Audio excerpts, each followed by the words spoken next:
አርቴክስ ተባሃለ ንጉስ ፋርስ ካብ ህንዲ እስካብ ኢትዮጵያ ኣብ ልዕሊ 127 ሃገራት ኣብ ዝነገሰሉ ሰዓት እታ ካብ አይሁዳውያን ወገን ዝኾነት ኣስቴር ምስ መዕበይኣ መርዶክዮስ ናብ ፋርስ ብስደት ትመጽእ።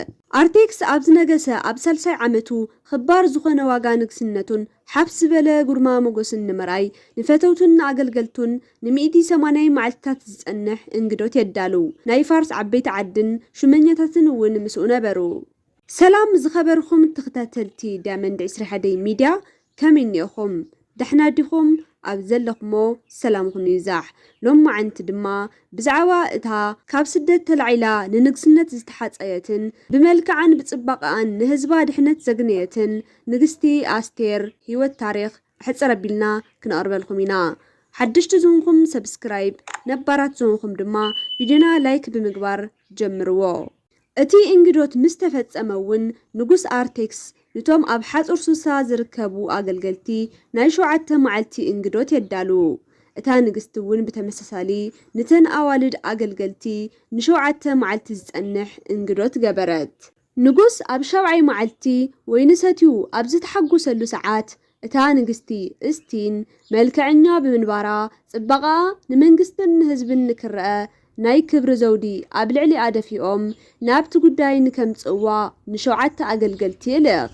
ኮይኑ ግና እስቲን ንጉስ ብተላእኽቲ ዝለኣኸላ መልእኽቲ ከም ዘይተቐበል ትናገር። ንጉስ ብናይ ሰበይቱ ኩነታት ይቁጣዕ። ሕጊ ናብ ዘጽንዑ ማእኸል ድማ ከም ሕግና ኣብ ልዕሊ እስቲን ታይ ኢና ክንገብር በሎም። እቶም ምሁራት ሕጊ እውን ብሓደ ድምፂ ፍቓድ ንጉስ እንተደኣ ኮይኑስ ድሕሪ ሕዚ እስቲን ኣብ ቅድሚ ንጉስ አርቴክስ ደው ንከይትብል ትእዛዝ የመሓላልፍ። ንጉስ እውን ካብኣ ንዝሓሸት ካልእቲ ንግስነታ ይሃብ። እዚ ንከይፈርስ ድማ ብፋርስ ይጽሓፍ በሉ። ብዝምኽሮም እቲ ንጉስ ተስማዕምዐ። ድሕሪዝ እውን ሓሻኽር ንጉስ መልክዕን ዝጸበቓ ደናግል ካብቲ ዓዲ ተሓሬን ኣብ ሱሳ ናብ ዝርከብ ገዛ ይተኣከባ ዝብል ኣዋጅ ተግባራዊ ምግባር ይጅምሩ። ንጉስ እቲ ሓሳቦም ስለ ዘሐጎሶ ሽዑ ንሽዑ ከምቲ ዝበልዎን ክገብሩን ነተን ኣዋልድ ዘድልየን ነገር ንከማልኡን የተሓሳስቦም። ሓደ ካብ ኣይሁድ ዝኾነ መርዶክዮስ ዝተባሃለ ብንያማዊ ወለዳ ድሕር ምማቶም ባዕሉ ንዘዕበያ ኣስቴር እትበሃል ጎርዞ ሒዙ ኣብ ከተማ ሱሳ ይነብር ነበረ። ኣስቴር መልክዓ ዝጸበቐት ብምንባራ እቶም ወታደራት ብዙሓት ውቁባት ናብ ዝተኣከባሉ ገዛ ይወስድዋ። መርዶክዮስ ንኣስቴር ዓዳን ህዝባን ንከይትዛረብ መኺርዋ ብምንባሩ ኣስቴር ካበይ ከም ዝመጸት ኣይተዛረበትን። መርዶክዮስ ኩነታታ ንምርኣይ በብመዓልቱ ናብቲ ዘለዋሉ ደጋፍ ይመላለስ ነበረ። ንጉስ አርቴክስ እውን ካብ ኩለን ጎራዙ ንኣስቴር ፈተወ። ኣብ ቅድሚኡ እውን ሞገስ ብምርካባ ናይ ንግስነት ዘውዲ ደፍአት። ኣብ ናይ ኣስቲን ቦታ ድማ ነገሰት። ንጉስ ምእንቲ ኣስቴር እሱራት ፈትሐ። ንኣገልገልቱ ን7 መዓልትታት ዝጸንሕ ዓብይ እንግዶ ተቕረበ። መርዶክዮስ እተን ደናግል ኣብ ዝተኣከባሉ ሰዓት ኣስቴር ኣብ ማእኸለን ብዘይ ምህላዋ እታ ዝተመረጸት ንሳ ምዃና ንክርዳእ ይገብሮ። ሽዑ መርዶክዮስ ካብቲ ደገ ኣፍ ከይረሓቐ እንተሎ ክልተ ገበታን ታራን ዝተባሃሉ ሰባት ኣብ ልዕሊ ንጉስ ክፉእ ንምግባር እናተለሙ ይሰምዕ። ብቕልጡፍ ብኣስቴር ኣቢሉ ንጉስ ንክሰምዕ ምስ ገበረ ገበታን ታራን ንክስቀሉ ይፍረደሎም። ብድሕሪኡ እቲ ንጉስ ነቲ ኣጋጋታዊ ኣማ ኣብ ቅድሚኡ የኽብሮ። ካብ ኩሎም ዓበይቲ ዓዲ ብላዕሊ ድማ ይገብሮ። እቲ ንጉስ ኣብ ደገ ዝርከቡ ኩሎም ንሃማ ተደፊኦም ንክሰግድሉ ኣዚዙ ብምንባሩ መርዶክዮስ ግና ብዘይ ምስጋዱ እቶም ኣገልገልቲ ናይ ንጉስ ትእዛዝ ኣየኽብርን ብምባል ኣይሁዳዊ ምዃኑ እውን እንተይቀረየ ንሃማ ይነግርዎ። ሃማ መርዶክዮስ ብዘይ ምስጋዱ ተቆጢዑ ብኣይሁድነቱ ክጎድኦ ብምሕሳብ ኣብ አርቴክስ ዝርከቡ ኣይሁዳውያን ኩሎም ንምጥፋእ ይውስን። ናብ ንጉስ ቀሪቡ እውን ከምዚ ይብል፣ ዝተወሰኑ ህዝቢ ኣብ ማእኸል ግዛእትኻ ተረኺቦም ናይ ንጉስ ትእዛዝ ኣየኽብሩን፣ ብናይ ባዕሎም ሕጊ እዮም ዝምርሑ። ንጉስ እዚ እናረኣየ ክሓድጎም ግቡእ ኣይኮነን። ስለዚ ድማ ጎይታይ ንጉስ ፍቓድኻ እንተደኣ ኮይኑስ ንክጠፍኡ ጽሓፍ። ኣነ እውን ብግደይ 10,000 ሳናቲም ወርቂ ስለ ክብርኻስ ናብ ግምጃ ከእቲ እየ በለ።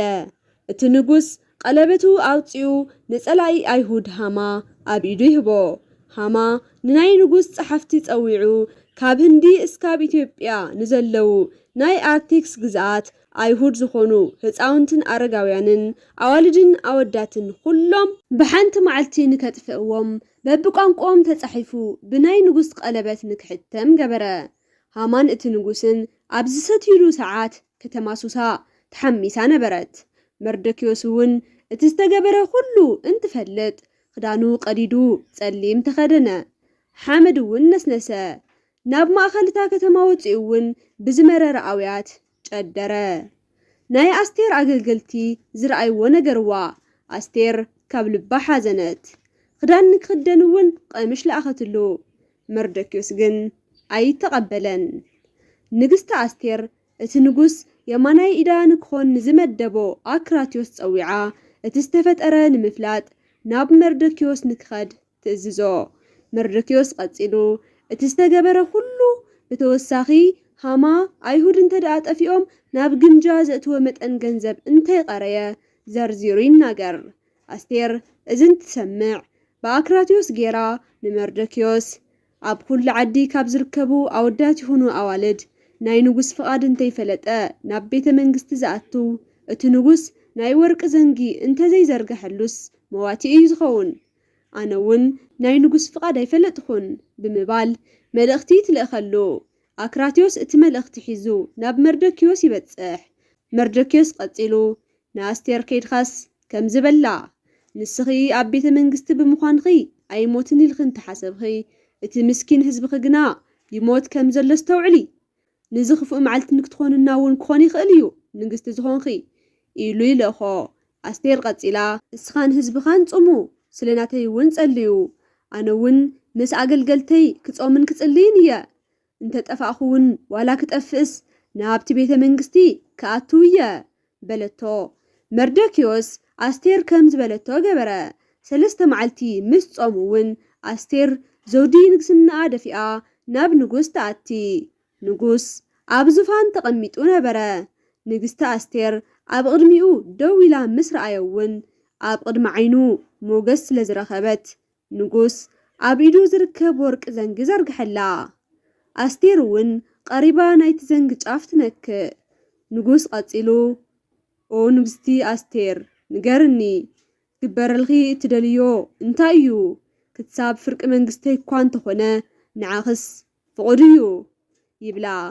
ኣስቴር ቀፂላ ኦ ጎይታይ ንጉስ ፍቓድኻ እንተደኣ ኾነስ ሎሚ ምሸት ናብ ዘዳለኽዎ ድራር ምስ ሃማን ክትርከብ ድሌተ እዩ ትብል። እቲ ንጉስ ኣስቴር ዝበለቶ ንክግበርስ ንሃማ ብቕልጡፍ ፀውዕዎ በለ።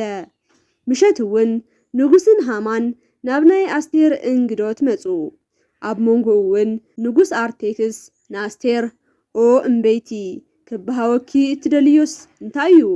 ክሳብ ፍርቂ መንግስተይ ንዓኺ ፍቑድ እዩ በላ። ሃማ ናብቲ እንግዶት ቅድሚ ምምፅኡ ኣብ ደገ ንመርዶክዮስ ብምርኣዩ ይሓርቕ። ናብ ሰበይቱን ኣዝማዱን ኸይዱ እውን ንጉስ ልዕሊ ኩሎም ኣኽቢርኒ። ንግስቲ እውን ምስ ንጉስ ናብ እንግዶት ዝፀውዐትኒ ንዓይ ጥራሕ እያ። ኮይኑ ግና ናብቲ እንግዶት እናኸድኹ ንመርዶክዮስ እንተደኣ ርአዮስ እዚ ኩሉ ንዓይ ከንቱ እዩ ይብሎም። ሰበይቱን ኣዝማዱን እውን ቁመቱ 50 እመት ዝኾን ገመድ ይዳሎ። ፀባሕ ነቲ ንጉስ መርዶክዮስ ኣብቲ ገመድ ንክስቀል እምኖ፣ ናብቲ እንግዶት ድማ ብሰላም ኽድ በልዎ። ሃማ ብሓሳቦም ተስማዕሚዑ ድማ እቲ ገመድ ኣዳለወ። ንጉስ ኣርቴክስ እውን ኣብታ ለይትሳ ሕራስ ይኣብዮ። ንሓሸኽር ፀዊዑ እውን እቶም ቅድሚ ሕዚ ክፉእ ሓሲቦም ዝነበሩ ገበታን ታራን ዝተባሃሉ ሰባት ዘቃልዖም መን ምዃኑ ይሓትት። መርዶክዮስ ዝተባሃለ ኣይሁዳዊ ዝብል መልሲ ድማ ረኸበ። ሃማ እውን ኣብ ታሕቲ ኮይኑ ሓሳቡ ንንጉስ ንምንጋር ኣብ ምጽባይ ነበረ።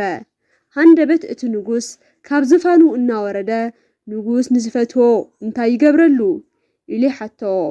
ሃማ እውን ብግድኡ ካባይ ንላዕሊ ዝፈትዎ የብሉን ኢሉ ብምሕሳብ ኦ ጎይታይ ንጉስ ንዝፈተወስ ዝተኸደኖ ናይ ክብሪ ካባን ናይ ንግስና ዘውድን ደፊኡ ኣብ ከተማታት ብፈረስ እናዛወረ ናይ ንጉስ ፍትው እዚ እዩ ዝብል ኣዋጅ የንግረሉ በለ። እቲ ንጉስ እውን ቀፂሉ በል ቀልጥፍ ከምቲ ዝበልካዮስ ነቲ ኣይሁዳዊ መርዶክዮስ ግበረሉ ይብሎ። ሃማ እውን ከም ዝተባሃሎ ኣብቲ ደጋፍ ናብ ዝቕመጥ መርዶክዮስ ኸይዱ ኩሉ ገበረሉ። ብድሕሪኡ እውን ሓዚኑ ናብ ገዝኡ ይምለስ። ሰበይቱን ኣዝማዱን እዚ ምስ ረኣዩ ተስእ ናብቲ እንግዶቱ እውን ኽድ ኣብ ቅድሚ መርዶክዮስ እንተ ደኣ ወደቕኻስ ከሸንፈካ እዩ ኢሎም ናብቲ እንግዶት ሰደድዎ።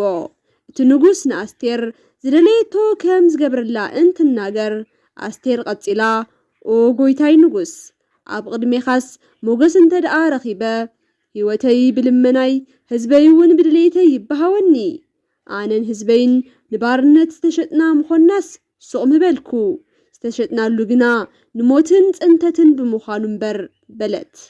ንጉስ ኣርቴክስ እዚ ሰሚዑ እዚ ንምግባር ዝደፈረስ መን እዩ በለ። ኣስቴር ቀፂላ እቲ ንህዝበይ መርዚ ዝኾነስ ኣብ ማእኸልና ዘሎ ሃማ እዩ በለት። ሽዑ ሃማ ኣብ ቅድሚኦም ተደናገጸ።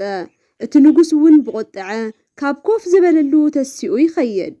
ሃማ እውን ኣብ ርእሱ ሕማቕ ከም ዝበጽሖ ስለ ዝተረድኦ ኣብ ቅድሚ እታ ንግስቲ ንህይወቱ ይልምን። እቲ ንጉስ እውን ናብቲ ዘለውዎ እንትምለስ ሃማ ኣስቴር ኣብ ዘለትሉ ዓራት ወዲቑ ነበረ። እዚ ዝረአየ ንጉስ ኣብ ገዛይ ውንዶ ንንግስተይ ትሕድገን ደሊኻ ብምባል የፋጥጠሉ።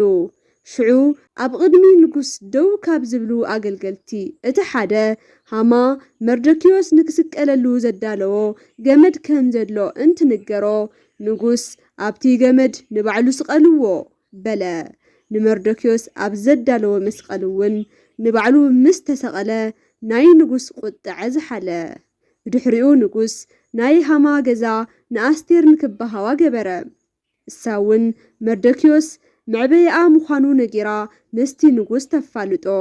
ንጉስ ኣርቴክስ እውን ካብ ሃማ ዘውፅኦ ቀለበት ንመርዶክዮስ ይህቦ። ኣስቴር ደጊማ ኣብ ቅድሚ ንጉስ ወዲቓ ሃማ ኣብ ልዕሊ ህዝባ ዝኣወጆ ጽንተት ንጉስ ንክስረዘላ ትሓትት። ኣርቴክስ እቲ ናይ ወርቂ ዘንጊ እንትዘርግሐላ ኣስቴር ብቲ ኣጋጋታዊ ሃማ ኣብ ልዕሊ ኣዝማደይ ዝተዘርግሐ ጥፍኣት ክርእስ ከመይ ይከኣለኒ? ኦ ጎይታይ ንጉስ በጃኻ እቲ ኣብ ልዕሊ ህዝበይ ዝተዘርግሐ ናይ ጥፍኣት ደብዳበ ደምስሰለይ ብምባል ለመነት። ንጉስ ኣርቴክስ እውን ቀፂሉ እንሆ ናይ ሃማ ስልጣን ንኣስቴር ሂበ እየ። ሃማ ኣብ ልዕሊ ኣይሁድ ንዝገበሮ ጥፍኣት እውን ቀፂዐዮ እየ። ሆይኑ ግና ብናይ ንጉስ ቀለበት ዝተሓተመ ደብዳበ ኣይድምሰስን እሞ ሕዚ ዝደለኽሞ ጽሒፍኹም ክትሕትሙ ግና ትኽእሉ ኢኹም በሎም። ብዚ ምኽንያት ኣብ ዓዲ ዝርከቡ ኣይሁዳውያን ኩሎም ተኣኪቦም ዓርሶም ንክከላኸሉን ምርኮኦም ንክምልሱን ብስም ንጉስ ጽሒፎም በቐለበቱ ሓተሙ። ኣይሁድ ንጸላቶም ሕነ ንምፍዳይ ተኣኻኸቡ። መርዶክዮስ እውን ብሰማያውን ጻዕዳን ዘጋየጸ ናይ ክብሪ ክዳን ተኸዲኑ ዓቢ ናይ ወርቂ ኣክሊል ደፊኡን ናብ ቅድሚ ንጉስ ቀረበ። ከተማ ሱሳ እውን ተሓጐሰት። ንኣይሁድ እውን ዕልልታ ተፈጠረሎም። ኣይሁዳውያን ጸላቶም ይስልጥንሎም ኣብ ዝነበሩ መዓልቲ ኩነታት ተገልቢጡ ኣይሁድ ኣብ ልዕሊ ጸላቶም ሰልጠኑ። ዝኸበርኩም ተኸታተልቲ ናሎም ማዓንቲ ቪድዮና ትርእይዎ ዝጸናሕኩም ይመስል ነይሩ። ከም ዝፈተኹሞን ቁም ነገር ከም ዝሓስኹምሉን ተስፋ ይገብር። ኣብ ቀጻሊ ብኻሊእ መምሃሪ ታሪክ እስካብ ንራኸብ ሰላም።